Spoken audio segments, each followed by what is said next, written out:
السلام علیکم، امید ہے آپ سب لوگ خیریت سے ہوں گے۔ تو آج کی اس ویڈیو میں ہم جانیں گے حضرت عمر ابن خطاب رضی اللہ عنہ کے بارے میں کہ آپ کون سے خاندان سے تھے، آپ کی والدہ کون سے خاندان سے تھیں، آپ کے والد کون سے خاندان سے تھے، اور جانیں گے کہ رسول اللہ صلی اللہ علیہ وسلم کی وفات کے بعد اور حضرت ابو بکر رضی اللہ عنہ کی وفات کے بعد کون دوسرے خلیفہ بنے تھے۔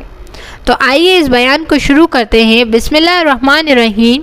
صرف 2 سال حکومت کرنے کے بعد پہلے خلیفہ حضرت ابو بکر رضی اللہ عنہ اس دنیا سے چلے گئے، لیکن وفات سے پہلے ہی انہوں نے سب کو یہ بتا دیا تھا کہ مسلمانوں کا دوسرا خلیفہ کون ہونے والا ہے، بے شک حضرت عمر ابن خطاب رضی اللہ عنہ۔ اور آج اسلام دنیا کا سب سے تیز پھیلنے والا مذہب ہے۔ 200 کروڑ لوگ یعنی 2 بلین لوگ اسے فالو کر رہے ہیں، اور دنیا میں ایسی کوئی جگہ نہیں ہے، کوئی سیکنڈ نہیں ہے جہاں اذان نہ دی گئی ہو۔ حضرت عمر رضی اللہ عنہ کے بارے میں سمجھنے سے پہلے ہمیں اس وقت میں ہونے والی چیزوں کو جاننا بہت ضروری ہے۔ مکہ میں ایک ہی قبیلہ قریش کے قبیلے کا دبدبہ تھا، اور آہستہ آہستہ قریش قبیلہ اتنا آباد ہو گیا تھا کہ قریش خود بھی بہت سے قبیلوں میں بٹ گیا تھا، اور ان قبیلوں میں سکون برقرار رکھنے کے لیے ہر قبیلے کو الگ الگ ذمہ داریاں دی گئیں۔ قریش کے 3 سب سے طاقتور قبیلے، جس میں رسول اللہ صلی اللہ علیہ وسلم کے قبیلے بنو ہاشم کے پاس مذہبی طاقت تھی، کیونکہ خانہ کعبہ عرب کے مذہب کا سینٹر تھا، اور بنو ہاشم کے لیڈرز تھے عبد المطلب، اس کے بعد ابو طالب۔ قریش کا دوسرا بڑا طاقتور قبیلہ تھا بنو امیہ۔ یہ قبیلہ قریش میں صرف ایک چیز سے مشہور تھا، وہ ہے پیسہ، اس لیے مکہ کی ساری اکنومی یہی قبیلے کے پاس تھی، اور اس قبیلے کا لیڈر تھا ابو سفیان۔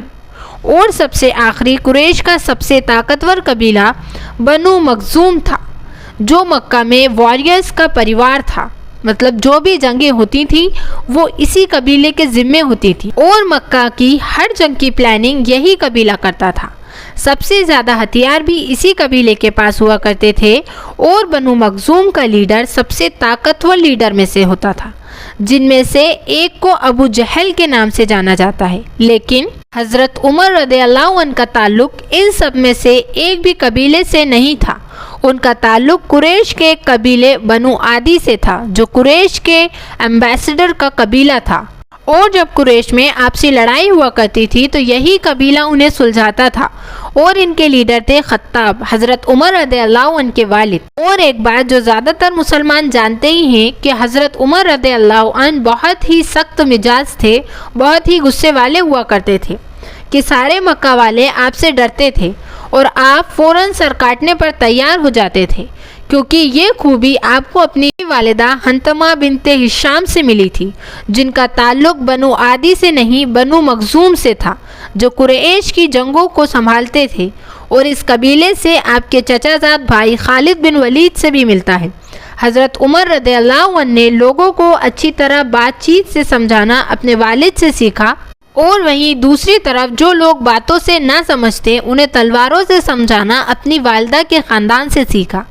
دنیا کے سب سے بڑے خلیفہ بننے کے بعد ایک دن حضرت عمر رضی اللہ عنہ مکہ کے اس علاقے سے گزرے جہاں وہ اونٹ چرایا کرتے تھے، اور فرمانے لگے کہ اے اللہ، آپ کی کیا شان ہے۔ ایک وقت ہوتا تھا کہ جب میں اس علاقے میں اونٹ چرایا کرتا تھا، اور تھوڑی ہی غلطی پر میرے والد مجھے مارا کرتے تھے، لیکن آج کے درمیان دنیا میں کوئی بھی نہیں ہے، کیونکہ اس وقت حضرت عمر رضی اللہ عنہ سب سے بڑے بادشاہ تھے۔ آپ کے پاس بہت طاقت تھی جو کسی کے پاس نہ تھی سوائے اللہ کے۔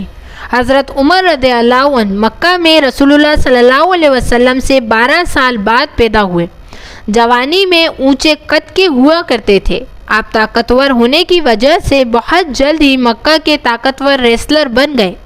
بعض روایت میں آتا ہے کہ جب وہ چند لوگوں کے ساتھ گروہ بنا کر چل رہے ہوتے تھے تو تب ایسا لگتا تھا کہ باقی سارے زمین پر چل رہے ہیں اور آپ اونٹ پر بیٹھے ہوئے ہیں۔ ایسا اندازہ لگایا گیا ہے کہ آپ 6 فٹ 7 انچ کے تھے، یا اس سے بھی زیادہ ہوا کرتے تھے۔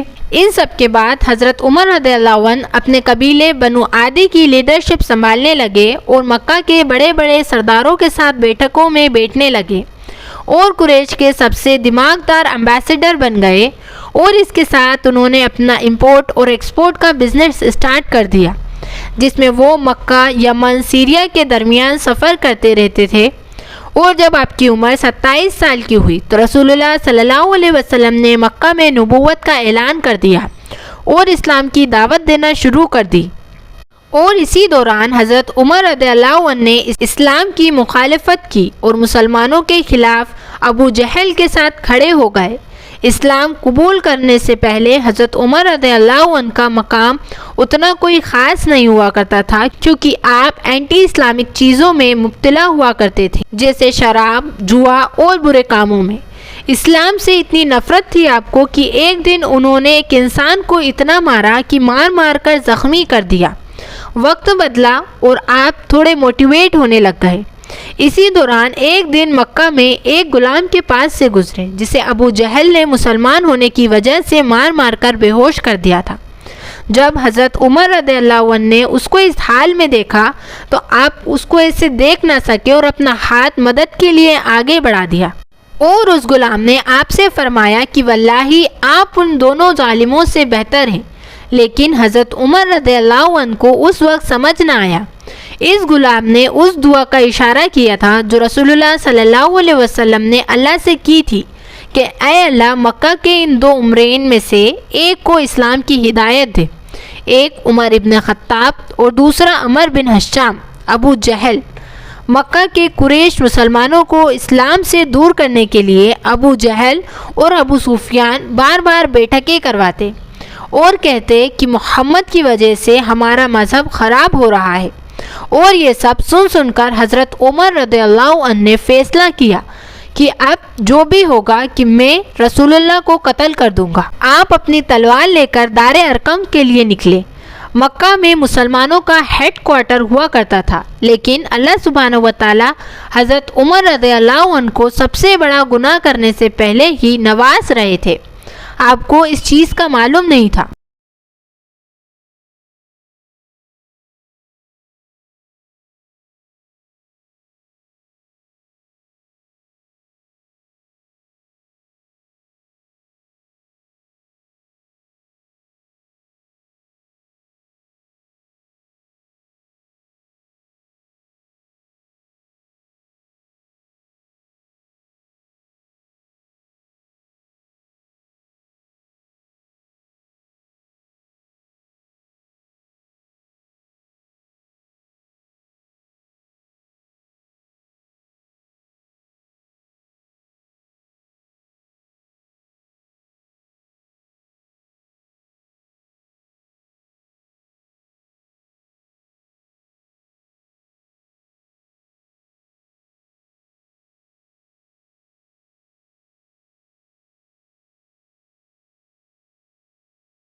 لیکن پھر بھی ہم بہت سی غفلتوں میں مبتلا ہیں. ہمیں اللہ اور دین سے جڑنے کی بجائے ہم اس سے دور ہوتے جا رہے ہیں. ہم دنیاوی زندگی میں زیادہ مبتلا ہو گئے ہیں اللہ کی راہ کو چھوڑ کر. جب کر ہم پر کوئی پابندیاں نہیں ہیں, ہم آرام سے تلاوت کر سکتے ہیں, اللہ کی عبادت کر سکتے ہیں, اللہ کے ایمان کو پھیلا سکتے ہیں. تو یہ وہی چیز ہے کہ جو آپ صلی اللہ علیہ وسلم نے دعا کی تھی کہ اسلام کو عزت عطا کر دے, یا تو عمر بن خطاب کے ذریعے یا عمر بن حسام کے ذریعے یعنی ابو جہل کے ذریعے, دونوں میں سے کوئی سے بھی ایک عمر کے ذریعے ایمان کو عزت عطا کر دے. اور اللہ تعالیٰ نے آپ کی دعا سن لی اور سب نے زور زور سے تکبیر پڑھنا چالو کر دی. اتنی تیز تکبیر پڑھ رہے تھے کہ اس کی آواز پہاڑوں تک جا رہی تھی. پھر اس کے بعد حضرت عمر رضی اللہ عنہ اور سارے صحابی قریش کے پاس پہنچے اور وہاں جا کر آپ نے یہ بتایا کہ میں ایمان لے آیا ہوں اللہ پر اور اس کے رسول پر. تو ایک کافر سامنے سے آیا اور آپ پر حملہ کرنے لگا. جیسے ہی اس نے آپ کے اوپر حملہ کرا, آپ نے اس کو مار گرایا اور پھر کسی کی ہمت نہ ہوئی ایسا دوبارہ کرنے کی, کیونکہ یہ ایمان تو اب لائے تھے لیکن اس سے پہلے جو آپ تھے وہ سب کو معلوم ہے کہ آپ کتنے خطرناک تھے, کتنے طاقتور بھی تھے آپ. تو یہ اعلان آپ نے کر دیا کہ اب کوئی بھی چھپ چھپ کر اللہ تعالیٰ کی عبادت نہیں کرے گا.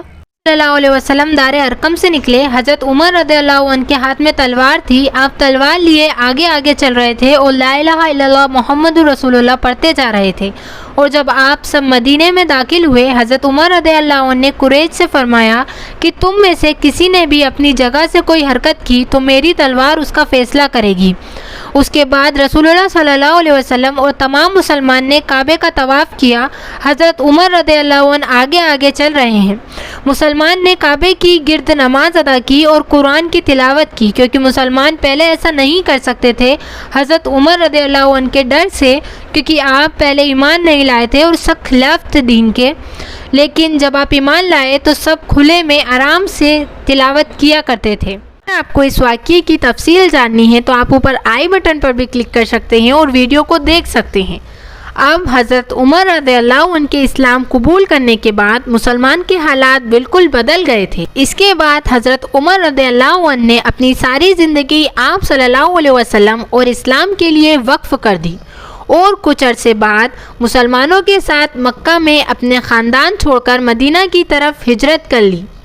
مدینہ آنے کے بعد آپ صلی اللہ علیہ وسلم نے مکہ کے مہاجرین کو, جن کے پاس نہ کوئی گھر تھا نہ کوئی کاروبار, کچھ بھی نہیں تھا, ان کو ایک ایک انصار کے گھر میں جگہ دی. حضرت عمر رضی اللہ عنہ بھی ایک انصار کے ساتھ سیٹل ہو گئے. انہوں نے اپنے وقت کو ایسا بنا لیا تھا کہ ایک دن وہ صحابی رسول اللہ صلی اللہ علیہ وسلم کی خدمت میں حاضر ہوا کرتے تھے اور حضرت عمر رضی اللہ عنہ ان کا بزنس سنبھالتے تھے. پھر دوسرے دن حضرت عمر رضی اللہ عنہ رسول اللہ صلی اللہ علیہ وسلم کی خدمت کیا کرتے تھے اور وہ صحابہ آپ کا بزنس سنبھالا کرتے تھے. ہجرت کے صرف 2 سال بعد جنگ بدر میں حضرت عمر حضرت حمزہ کی لیڈرشپ میں شامل رہے اور جنگ جیتنے کے بعد حضرت عمر رضی اللہ عنہ کی رائے یہ تھی کہ ہمیں قیدی نہیں رکھنا چاہیے, لیکن رسول اللہ صلی اللہ علیہ وسلم اور ابو بکر رضی اللہ عنہ کی رائے ان سے مختلف تھی. اس کے بعد قرآن کی ایک آیت نازل ہوئی جس میں حضرت عمر رضی اللہ عنہ کی رائے کو بتایا گیا ہے. اس فیصلے اور دوسرے فیصلے لینے کے بعد حضرت عمر رضی اللہ عنہ کا نام الفاروق رکھا گیا, جس کا مطلب ہے حق کو پہچاننے والا, سچ کا ساتھ دینے والا. بدر کے 1 سال بعد احد کی جنگ ہوئی اور اس کے بعد خندق ہوئی. حضرت عمر رضی اللہ عنہ مسلمانوں کی فوج میں رہے.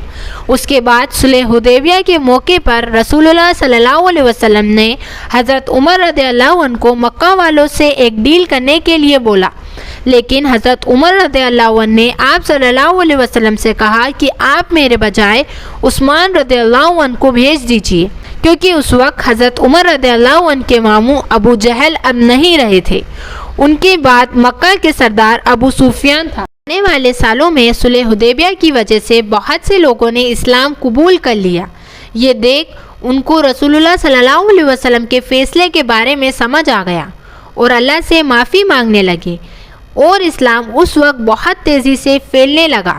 یہ دیکھ حضرت عمر رضی اللہ عنہ کے کزن خالد بن ولید نے بھی اسلام قبول کر لیا اور اس کے بعد حضرت عمر رسول اللہ صلی اللہ علیہ وسلم کے ساتھ ہر طرح سے ساتھ رہے، سہمت رہے۔